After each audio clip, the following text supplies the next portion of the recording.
Merci beaucoup. État des droits allez wapi. Oyebi le koto tuna.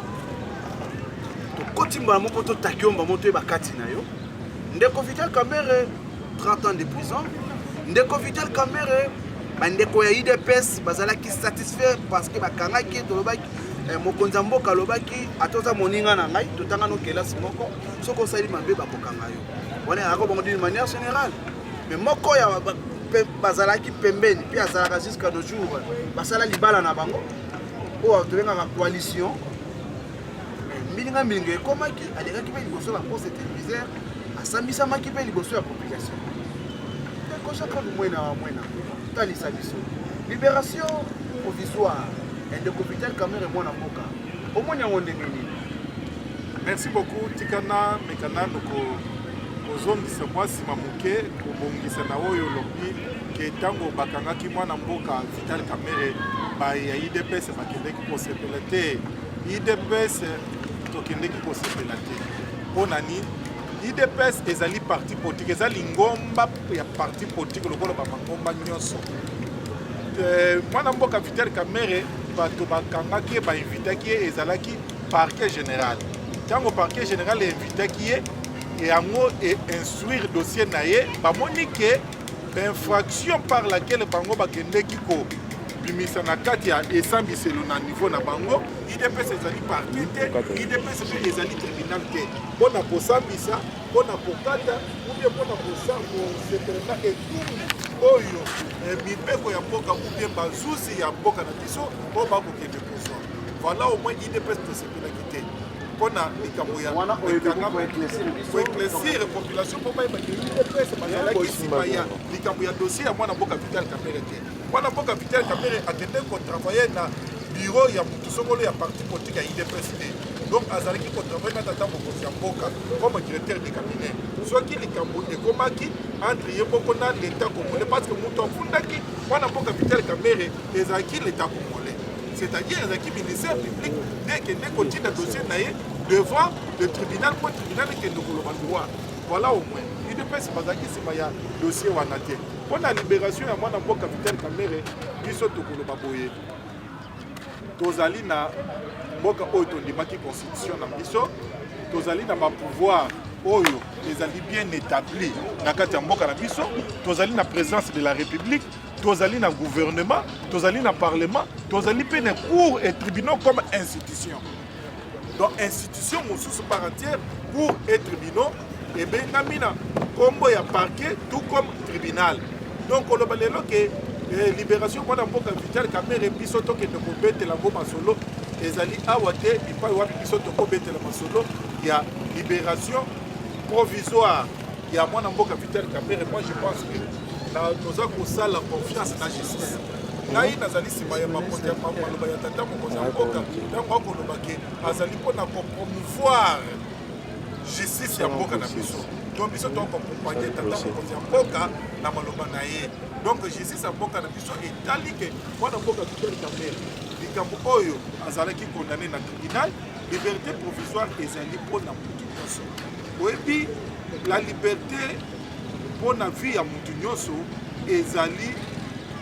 ezali droit ya mutu nyonso aza na droit ya kozala na kati ya liberté arrestation ezalaka exception c'est-à-dire okutani na ka moko ezali baka moko nde tobengaka ba exception oyo ezali ke ozala na maboko ya justice ya mboka na biso mpo basambisa yo mais kobima ya mwana mboka Vital Kamerhe biso na IDPS tokoki kosala yango problème te parce instance oyo ebimisi liberté provisoire ya mwana mboka Vital Kamerhe ce n'est pas n'importe quelle instance okoyebisana bayimboka ezalaki complot politique te arrestation ya mwana mboka ezali complot politique te parce que complot politique ezali koloba ke tokende tosala boye po totindika mwana mboka Vital Kamerhe complot bakosala yango na nani ye accompagné tata mokonzi ya mboka na campagne tokeiti na maponomi tata mokonzi ya mboka alongi na maponomi lelo président de la république ntango atikali babi te tosalaki nzela moko tokende bakendeki bango nyonso na présidence oyo président de la république oyo directeur de cabinet mais président de la république akokota na makambo ya directeur de cabinet te tuko mpe directeur de cabinet akokota mpe na makambo ya président de la république te eloko esangisi bango ezali mosala oyo bana mboka bapesi bango bapesi ata mokonzi ya mboka mandat tata mokonzi mpe na mopanzi na ye alobi na kotambola ngai moko te directeur de cabinet na ngai azala Vital Kamerhe président ya INC. Donc ezali complot moko te complot basalelaka mutu oyo azali na makanisi ya mabe biso na IDPS tomonaki makanisi ya mabe ya ndeko Vital Kamerhe te po tokende kosala complot ezali ba IDPS na libération ya mwana mboka Vital Kamerhe vu la réaction à bango bazali content. Bon ba IDPS eza parti de masse. Il faut qu'on comprenne que l'IDPS est à partir de masse. Et puis, et là, comme moi, il y a l'IDPS d'abord, avant de continuer à m'assurer, l'IDPS, il y a ou bien Serge, il y a Augustin Cabo. Parce que qui va pas réclamer que non. Non, UDPS est Tikali Moko. Comme à Tikali Biso et pas à Tatam, tu sais qu'il y a un moule Moko, tu sais qu'il y a un moule personnel. À Tikali Biso, IDPS Moko. IDPS Oyo, et ça dit géré par le président Jean-Marc Kamboul comme président Aïe et secrétaire général Kamboul comme secrétaire général. Voilà, IDPS, Tikali Biso pas. Selon Guy Bon, le poste, on a président Aïe. Bon, moi, je comprends débat, on n'était pas sur le débat, biso toza ko respecter hiérarchie ya parti. Parti ezalaki na tata mokonzi ya mboka. Mokonzi ya ekolo oyo azalelo azaki président ya IDPS. Par rapport à incompatibilité selon constitution na biso akomi mokonzi ya bamangomba nyonso ya parti politique. Azali surtout mokonzi ya lingomba ya IDPS. Donc akomi frappé na compatibilité selon constitution. Yango nde atiki bokambi ya parti IDPS na maboko ya mwana mboka Jean-Marc Kamboul, le premier vice-président de l'Assemblée nationale. Donc tozomona eloko moko tambo ezalité. Est-ce que AI na mboka na biso ebandi na IDPS ou bien kosuka na IDPS? AI ezali otuna nanga wana ezalaki na bando compléter mwana mboka Molia Chingala de production Molia TV. Motuna nanga ezali mwana mboka Jean-Claude. Lelo tango zotala UDPS parti présidentiel.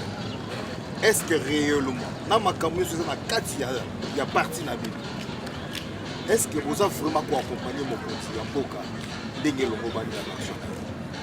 IDPS ezali ko accompagner mokonzi ya mboka boye ba contexte nini IDPS ko na pouvoir et loko ni faut ba bayeba contexte ko komaki na pouvoir ezalaki ke biso to gagner présidence de la République comme institution tant to komi na parlement o ezali institution ya accompagnaka chef de l'État na ko voter ba loi ko voter ba mipeko ya mboka ezalaki na mboka ya FCC. Il faut que le contexte soit que ezalaki difficile à gérer na kati ya mboka na biso. Pona komona président de la République au sein de l'Assemblée nationale majorité appartenir na plateforme politique ya parti mosusu. Il fallait qu'on bunda makasi pona kotalisa ba mboka ke diplomatie na mboka etikala na IDPS. Nde omonaki lelo tokendaki ko déboulonner système ezaki na Assemblée nationale pona ko accompagner tata moko na mboka na ba député révolutionnaire de la République. Accompagner le l'État na union sacrée. Voilà au moins place ezaki difficile pour na gérer mboka lokola IDPS et lokola Congo ndenge maponomi elekaki. Donc tozui présidence de la République institut à liboso mais esika mipepe kozala ko voter esika baza ko lobela makambo ya bité ya mboka ezaki na maboko ya IDPS. Contexte ezali difficile. IDPS est accompagné parce que chaque fois quand il y a problème militaire, il y a UDPS, ils sont toujours derrière le président de la République. Ils sont toujours derrière le volontaire président de la République. Les lois ont dit UDPS, il faut dire qu'on pour accompagner le chef de l'État. Malagnoso, au Sénégal, ils sont. Voilà. Vous êtes quelqu'un dit pour le compte de TMNT. Voilà, moi, le mot canadien, c'est bon. La question est de l'UDPS a eu le pouvoir de père et de mère, c'est-à-dire 100% congolais à suivre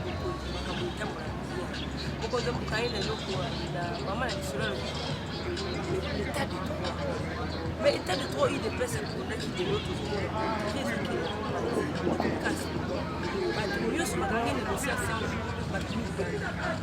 batro bakaraki na kodose akatisaki na mbongo lokola biso bakomba sur la gratuité de l'enseignement biso bakangelaki ezalaki mbongo atraversaki na oyo ezalaki ebele aussi atraduite na bakota yo wana bimaki deja libanda sur la soi-disant liberté provisoire oyo mpe aza libanda ya mboka tomoni mwana mboka Vital Kamerhe tomoni Etienne Longondo, tomoni bato nyonso basili na prison. Qu'est-ce qui se passe? Et quoi cause à slogan, aux avocats caractère pour la formalité. En fait, compte, tomoni que c'est la mort ça la il y a ceci, madame. Merci beaucoup pour Mutuna Nayo. Je pense que Mutuna Oyo, les autres Senga bateau, basés en matière juridique, va me expliquer la population. Mutunyo sotango azali na maboko ya parquet. Parquet ezo période oyo babenga ya instruction préliminaire au magistrat ko sambisa. Au magistrat ko sambisa yo akangi yo, bakangi yo na la police. Sima ya ko kangona na la police, ba million na parquet. Tango baza ko mona parquet, magistrat za na 5 jours. Oyo bipe ko pesiye ya ko sambisa mutu. Donc période wana o babenga kango ya période juridictionnelle. C'est-à-dire, il y a pas d'instruction. Ce qui, au pays, il y a ce qui est le cas, 5 jours, où il va passer, en collection, le tribunal, ici, il va venir à la chambre de conseil. Il n'y a pas de est-ce que les seigneurs, pas quand il y a un magistrat de la dossier, ou bien bâti quand il y a un autre libanga. Nous avons le droit de solliciter liberté provisoire à la chambre de conseil. Et puis, ils ont négociable. Ils ont statut na yemoko. A sengi liberté provisoire ba accordé ya mopona nini. Ce qui fuite na yeza craindre te. Ata salimbeba ke oza na adresse na yo, ozaka na musala na yo, oyebani. Okosenga bakosenga caution na tribunal. Opesi caution ba accorder liberté provisoire. Oza mutu oyo azali sous contrôle ya magistrat. Par caution tant qu'on fait ça, par caution n'est pas déterminée. N'est pas déterminée caution, tout dépend d'un dossier d'Engezali. Dans le dossier au Batrazol, ce qui vous il y a aussi une collaboration avec justice. Vous dites qu'il y a une cause dans la matière de condamné ou bien dans le côté. Vous pouvez savoir la liberté provisoire, vous pouvez répondre ce qui vous sert et cause à la magistrat. Na kofuta caution na nai. A futa caution na yi, pourquoi pas cette liberté provisoire? Je pense que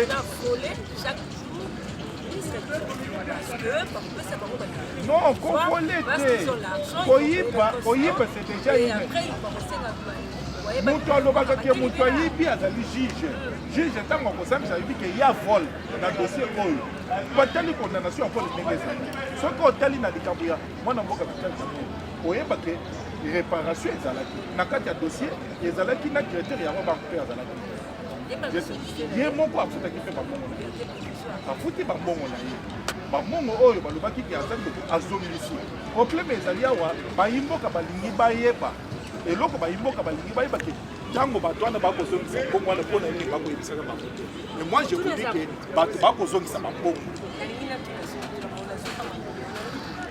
est-ce que vous allez sur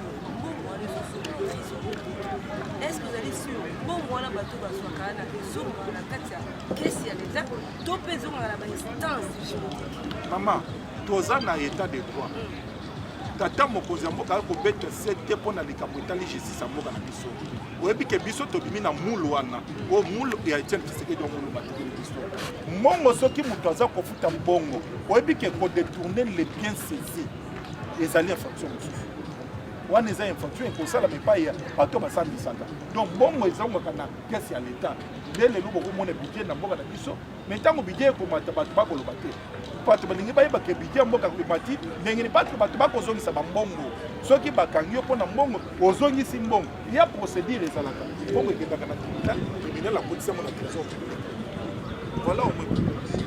voilà ntango moto akenda kozongisa mbongo na trésor public na banque bakendaka etuluku ya bato te bakotinda motu moko mibale bakei bazongisi mbongo na kesi ya l'état. Voilà, merci beaucoup bakei bazongisi mbongo na kesi ya l'état. Ndeko Nabiso Moko, peuple congolais, Ndeko Jean-Claude Mwena. Merci beaucoup vraiment. Alors, CAP 2023. CAP 2023, une remarque. Ndeko IDPS qui passe ça, bateau pour ça la meeting à Mounene. Et de cela, quelques semaines, une semaine ou 2 semaines, ceux qui n'ont pas complété, ils peuvent côté qu'on a beaucoup préparé la stratégie politique pour se préparer en 2023. Si on vous demande aujourd'hui, il y a pour ça, il y a moins un peu lecture, il y a Tamo, il y a premier mandat, mais il y a 3 ans. Est-ce que Félix et Antoine Tshisekedi Tshilombo, pour permettre à sa candidature, on a un cap à 2023, Parce que tout à promettre, la population est commune. Au Yébi, sur le terrain. Et tel que moi, je suis banaliste. Je suis manuelango le lengene. Na comprendre mutuna na yo na olobaki to mesana na ba politicien. Voilà. Et loko esala biso na mboka na biso et surtout biso batino to mesana na ba politicien. Dans la vie biso to bimi na école ba yebiso biso ke mieux vaut tous à la homme d'État que des politiciens. Parce que des politiciens il n'y a que des mensonges. Olobi lelo boye pona zo conscience abantu pona sala bo. Biso bakla biso po ndenge nini mutu akokoma homme d'État. C'est ça la différence que nous avons. Être un politicien, être un homme d'État. Bilan, il y a président de la République, Tata Mokozamboka Félix Antoine Tshisekedi, est largement positif. Pourquoi je vous dis largement positif? Quand Tata Mokozamboka Kotaki na Ebonga, alobaki ke akoappliquer constitution na ndenge de baki. Constitution de baki pour na likambo ya gratuité enseignement to bandi na école primaire. C'était difficile parce que na Kinshasa tout banda kotangisa bana to futa mbongo même na école primaire. Aujourd'hui c'est fiasco. Fiasco déjà. Les années fiasco te passe ngana za kotangisa bana baza kotangisa. Oye ba tubako lo ba fiasco ya zo zo idée na ye na ba école ke ko komisa bana na école privée alinga généraliser ka wana tina ba école à l'état. Toza na difficulté ya ba école za humilité. Wana difficulté to yebi. Président de la République a le du Cameroun gratuité enseignement. De l'eau gratuité enseignement, malgré que Tozo qui est nam poto comme isango et comme effectif, mais gratuité enseignement des années. Alors baki exilé politique à Kozalate. Les autres ont exilé politique mon côté de Banamboka. Bao bazanga ka pa passeport, pa pesa bango pa passeport na bango. Alors baki prisonnier politique mon côté à Kotikala. Les autres ont prisonnier politique mon côté. Pas prisonnier politique nous bazali panda.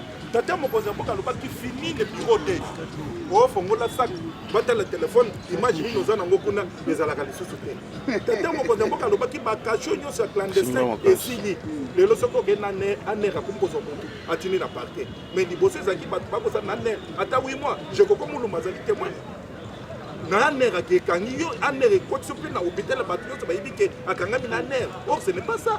Aner ezali police secret mais aner ekomi kokanga mutu et bien que mutu aza ipana biso de location wana eza lisusu kende na demia pa kasho wana eza lisusu c'est-à-dire tokosite makambo tata mokonzi ya mboka le temps c'est bon ndeko ça mona mboka tozokende presque na suka nga motuna na ngai ezali motuna moko tikotaka coalition ya bayimboka FCC Lamuka bino tant qu'analyste politique au juger le Congo ndenge. FCC Lamuka d'abord ils allaient fuite en avance. Les Africains en avance parce qu'il n'y a pas un candidat. Voilà. Ils sont au Sénat. Tout le monde a mboka moko kaka biso moko to jouer deux rôles. Tous rôle comme opposition, tous comme pouvoir ils ont malamuté. Tous a ko senga bandeko. Pas c'est difficile parce que bakota ke na école na biso te. Bato baza ko titiper opposition moneli. Et puis opposition pe landaka âge. Et landaka âge.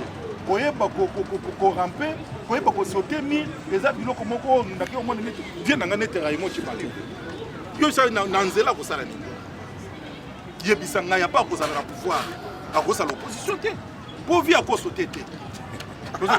Ba bien na ngani so na baza ebele ba shadari, ba bien nyoso na ozomona wana. Mutu moko te akokendo opposition. Stratégie opposition ezate. Problème toza na ngawa. Pas sepela ke bana o ba bodi. Bana ya bana na biso ba bodi. Bakuta Congo ya malamu balongola motema lipunya Congo avec Fatia se promettre eza ko promettre parce que problème ezande ke na mboka o bato bayi baraté tozui président moko o aza ko vivre na incompatibilité c'est-à-dire quoi l'idée la personne de Félix Tshisekedi et la personne présidente de la République eza biloko mibale deux personnes différentes pourquoi nous avons un président o ya mesana koko saté toi na président mesana ba mabuya té. Toi, on a président qui a maquillé dans ma bouche. Donc, c'est différent d'un président politicien. Oh, il faut y avoir un coco, ça, la boya, ça, la boya. Toi, on a président aux Oloba, il vous parle avec son cœur. C'est ça la différence. Il aime la population. C'est ça la différence.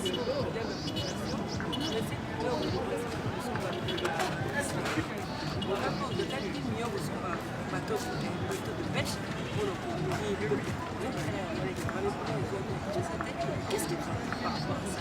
Zéro tout petit opération.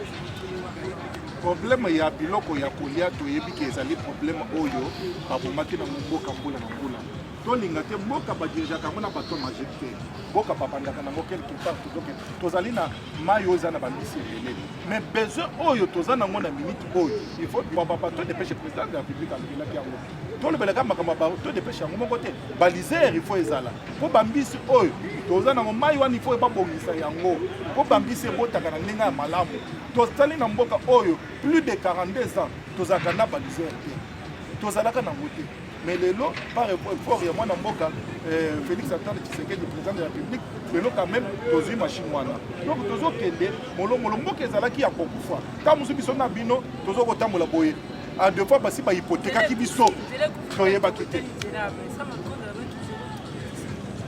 zéro trou ebiki toza na mbazela boni na kati ya mboka boye mboka ezalaki na kati ya libulu po mboka ebima na libulu ekoma bisika toza lelo tozalaki awa tozoleka na bino na lengese te lelo soki okoyebisa moto ya lengese oyebisa ye bandeko biso bandeko na ndenge nini tozalaki na bino soki bakomisi ya beniki commerce eza lelo tomi mpe ebeki tozokende malema problème ezalaka na mboka na biso ezalaka volonté c'est ça la volonté ntango bokobimisa misolo po basala mosala suivi fo ezala est-ce que biso na bino tokoka koyeba lelo totika na archive na biso procès 100 jours na mboka neti Congo tokoki kozala yango te tomonaki ndenge mpe ministre aza mpe kotremble eki aza mpe citoyen lelo bakobengisa ye lelo soki ozali na dossier na ministre je vous dis kokofunda ye bakokanga ye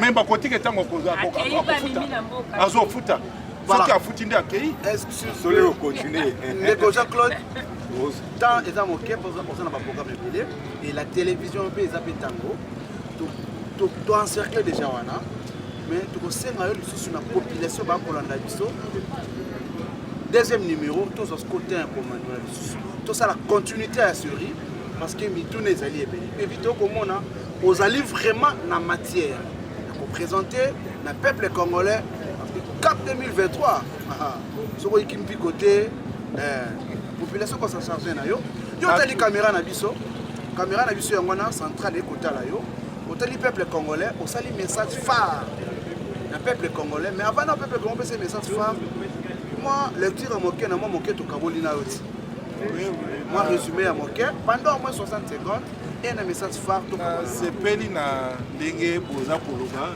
elakisi mpenza ke boza bayimboka parce que moyimboka alobaka 100 fois et puis akotuna mituna eza ya ye te mituna mpe ezali ya bato bakotikeli na mosala wana donc vous êtes derrière vous nyaki la population qui peut vous donner donc vous êtes le bouche de sans bouche ya bato oyo bato bazanga moyen ya koloba bokolobela bango émission na bino ezozala malamu et je pense que bainitiative ya boye ezozala malamu olie tolanda kaka baémission ya baveste balogique ebele à deux fois baquestion mosusu ya population ezali kopozame te mais population eza na posa na bamituna ya boye pour la CAP 2023 je vous dis que ce n'est pas ici que je dois livrer le secret du parti je pense que les élections tokokanye yango nous sommes dans cette histoire de pouvoir c'est tout à fait normal. Il est le candidat du parti, il est le candidat de la population. Donc moi je pense que le président de la République doit gagner des élections. On n'a pas un concurrent. Là moi je vous dis, par rapport à message phare, ezali que baimboka to mitika na distraction te. Mboka ezali, mboka ezali biso nyonso, mutu moko akoko intimider yo te. Mais total la politique na mboka na biso ndenge ezali mais mingi tolanda maloba faci beto aza koyebisa biso.